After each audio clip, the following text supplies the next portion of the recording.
Salut à tous, bienvenue sur la chaîne Carafif pour ce tuto numéro 16 consacré à GIMP. Comme promis, nous allons nous intéresser aujourd'hui à la construction de ce que l'on appelle un triptyque. Un triptyque, pour celles et ceux qui l'ignoreraient, est une image composée de 3 vues dont le but est de raconter une histoire, d'émuler un détail, de faire passer un message, ou bien encore d'exprimer un point de vue, un angle de vue différent sur le sujet que l'on traite. Si vous vous rendez sur Flickr et que vous faites une recherche par le mot-clé triptyque dans les groupes, vous trouverez des groupes composés de photographes qui proposeront énormément de triptyques, ce qui vous aidera peut-être à vous en inspirer. L'occasion m'est donnée de vous faire découvrir un monsieur qui s'appelle Mathieu Calvet, dont voici la galerie. C'est un photographe Flickr qui, je trouve, dans le style des triptyques, se débrouille vraiment très très bien. Dans d'autres styles aussi bien sûr, mais je trouve qu'il fait des triptyques vraiment très intéressants. Si nous ouvrons par exemple cette image, nous pouvons nous en inspirer comme base de travail pour construire notre projet. À partir du moment où vous construisez un projet, vous devez vous poser certaines questions, afin de bien visualiser, bien identifier les étapes par lesquelles vous allez devoir passer.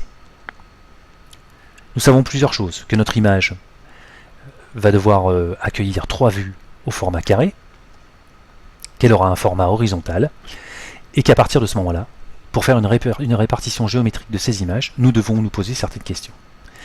Quelle sera la taille de ces formats carrés? Nous allons choisir une taille de 500 pixels par 500 pixels, mais il pourrait faire n'importe quelle autre taille. Puis nous voyons que, tout en périphérie et entre les calques, enfin entre les vues, pardon, vous avez exactement le même écart. Donc en gardant cette base de 500 pixels pour les vues et par exemple de 50 pixels d'écart, nous allons déterminer la taille de notre canevas. 3 x 500, 1500, plus 4 écarts de 50 pixels, 200 pixels, donc 1500 plus 200 égale 1700 pixels de long. En hauteur, 500 plus 50 plus 50, nous aurons donc 600 pixels de hauteur. Une image de 1700 par 600.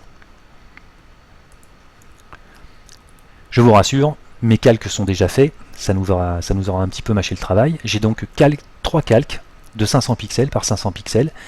Je les ai classés dans un dossier triptyque afin de bien m'y retrouver et je les ai numérotés dans l'ordre logique du programme. Triptyque 00, 01, 02.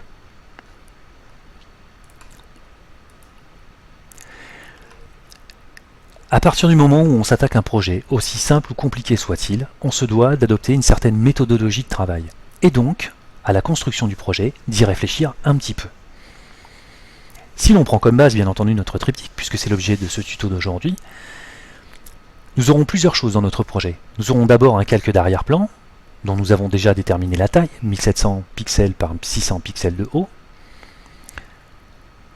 Dans notre fenêtre de calque, nous allons accueillir les 3 vues qui vont constituer notre triptyque, et nous pouvons par exemple décider de rajouter un calque au sommet de la pile qui va recevoir un effet. Par exemple, cet effet sera un dégradé. Je vais donc d'abord construire mon calque d'arrière-plan en faisant Fichier, Nouvelle image. La chose la plus simple serait encore de déterminer ici 1700 et ici 600 pour l'avoir directement, mais nous allons un petit peu nous compliquer la vie, histoire de nous remémorer ce que nous avons appris dans les tutos précédents. Nous allons sélectionner donc un calque de transparence par les valeurs de défaut de GIMP, 640 par 400, et nous allons valider.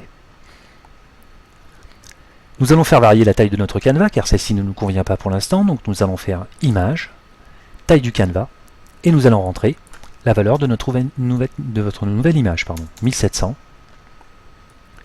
par 600. Nous allons redimensionner,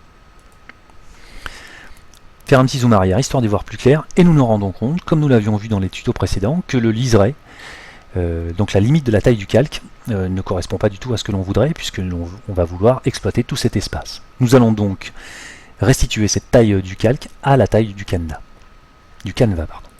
Calque, calque aux dimensions de l'image. Notre petit liseré jaune et noir a déménagé en périphérie de notre canevas, notre calque d'arrière-plan est donc prêt. Nous allons devoir accueillir maintenant nos 3 vues, qui vont constituer notre triptyque. Je vais faire Fichier, Ouvrir en tant que calque, et sélectionner mes 3 vues. Je clique sur Ouvrir, et je les retrouve tout naturellement dans ma fenêtre de calque. Histoire de construire un projet plus propre, et afin de s'habituer à classer nos calques par catégorie, nous allons créer un groupe de calques que nous allons renommer en l'appelant par exemple vue. Excusez-moi, hop.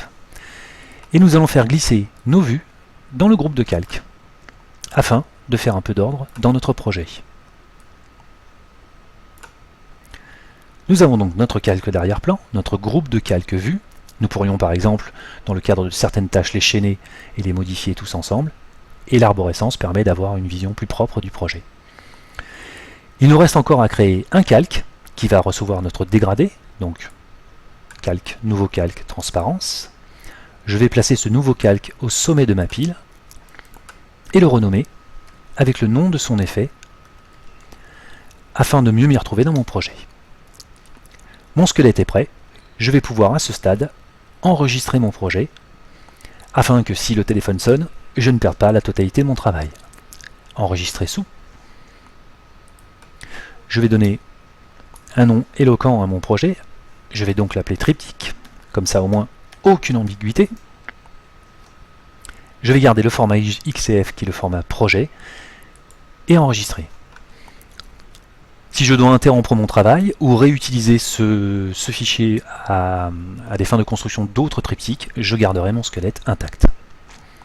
Il va nous falloir maintenant déterminer l'implantation de guide afin de placer nos calques là où nous souhaitons qu'ils soient. Nous allons donc aller dans Images, Guide, Nouveau guide, et nous allons commencer en implantation horizontale de notre triptyque. Je vais donc rentrer une valeur de 50 pixels, valider. La partie haute de mon triptyque dans le sens horizontal a été créée. Image, guide, nouveau guide. Je vais placer le suivant, toujours en horizontal. Il va être à 50 plus 500, donc à 550. Je valide. L'implantation horizontale de mon triptyque est terminée. J'ai fait un raccourci pour créer des nouveaux guides, vous vous en doutez bien. Je vais cliquer donc sur Alt G et cette fois-ci m'occuper de l'implantation verticale de mes guides.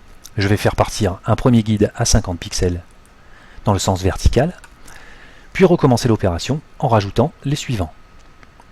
50 plus 500, donc 550 pixels. Je vais en rajouter un autre, excusez-moi, je n'ai pas cliqué sur le bon raccourci, qui va arriver à 600 pixels, puis un autre qui va venir à 1100 pixels, un autre à 1150, et enfin le dernier à 1650 pixels. Mes guides sont implantés. Je vais veiller à ce que l'option aligner sur les guides soit bien activée dans le menu affichage et je vais commencer à bouger mes calques.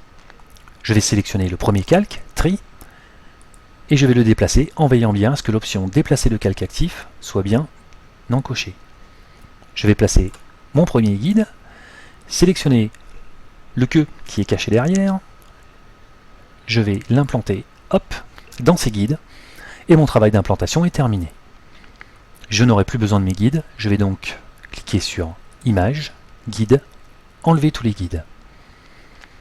À ce stade de mon travail, je peux très bien enregistrer mon projet afin de ne pas le perdre bêtement sur une histoire de téléphone qui sonne ou de quelqu'un qui tape à la porte.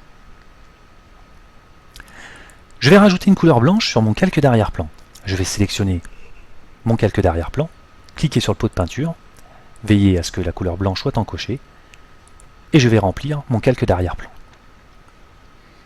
Il ne me reste plus qu'à faire à réaliser mon calque d'effet. Je vais donc aller sur mon calque de dégradé, et sélectionner l'outil dégradé, que je vais placer sur la totalité de la vue. Je vais utiliser ensuite un mode de fusion, afin d'appliquer à ce dégradé un mode de fusion qui convient. Je vais garder par exemple lumière dure, et je peux bien entendu faire varier l'opacité du calque afin de modifier l'impact de son effet sur mon image. Mon triptyque est donc terminé, il ne me restera plus qu'à l'exporter cette fois-ci sous forme d'image. Je vais l'appeler triptyque voilà, en format PNG, je vais le placer sur mon bureau, et je vais l'exporter. Nous avons donc une copie du projet au format XCF et nous avons exporté notre triptyque sous la forme d'une image que je peux maintenant voir dans une visionneuse d'images. Je vous remercie beaucoup d'avoir suivi ce tuto, je vous dis à très bientôt pour de nouvelles aventures sur la chaîne Carafif, et comme d'hab, c'est bon pour le référencement, n'hésitez pas, abonnez-vous. À bientôt, salut, bye bye.